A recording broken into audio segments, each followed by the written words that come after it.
Last year on Christmas Eve, I was working late. I'm 23. I work in New York City and commute home every day on the train. Since I'm one of the younger ones in the office, I got stuck with one of the worst shifts, so I wasn't able to get home until 5 o'clock. My family had already left a whole hour earlier to go to my cousin's house, so I had to drive alone. After having a quick snack before the half-hour drive, I got back in my car and put my cousin's address into my phone. Halfway through the drive, it started snowing.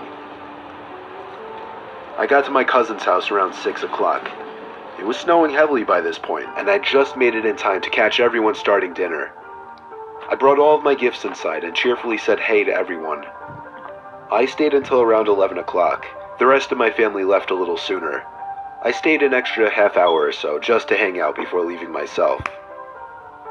By the time I was leaving, the ground had accumulated at least 2 feet of snow, and it wasn't even done snowing. The drive home was nightmarish.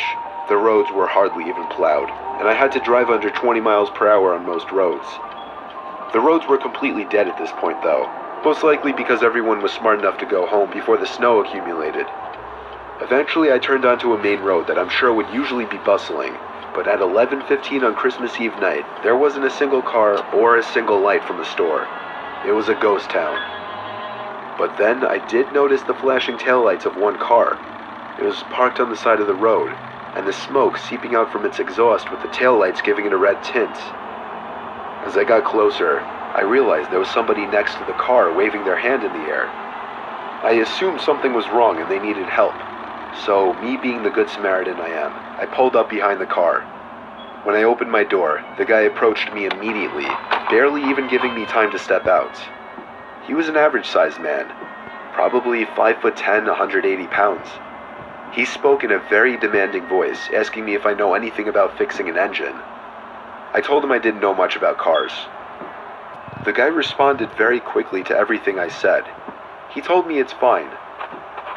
He went inside of his car for a second, popped open his trunk, came back out, and told me to just wait by the trunk for a second.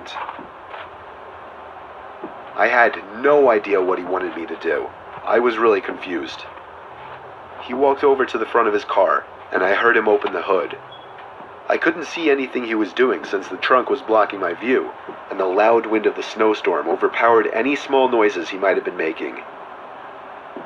I put my hand on the back of the car and leaned my body in anticipation, when suddenly I heard 3 or 4 quick and aggressive footsteps in the snow behind me before I was pushed into the trunk.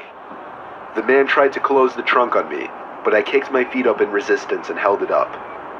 I was able to overpower him and kick the trunk open completely. As I took advantage of the few seconds I had to get out of the trunk, I took out my keys. He tried to grab me now, and I dug my house key right into his neck. He fell to his knees, and his scream echoed down the deserted street. I was in my car and halfway down the road before he could even get up from his knees. A little further down, I called 911 and reported the guy. I came back in 10 minutes to find blue and red lights illuminating the windows of the deserted stores. The police held him until the ambulance arrived for him. I watched the whole thing, and nothing ever felt better in my life. I got home safely half an hour later and told my family everything. I was still very shaken that Christmas, and this remains possibly the most horrific thing I've ever experienced.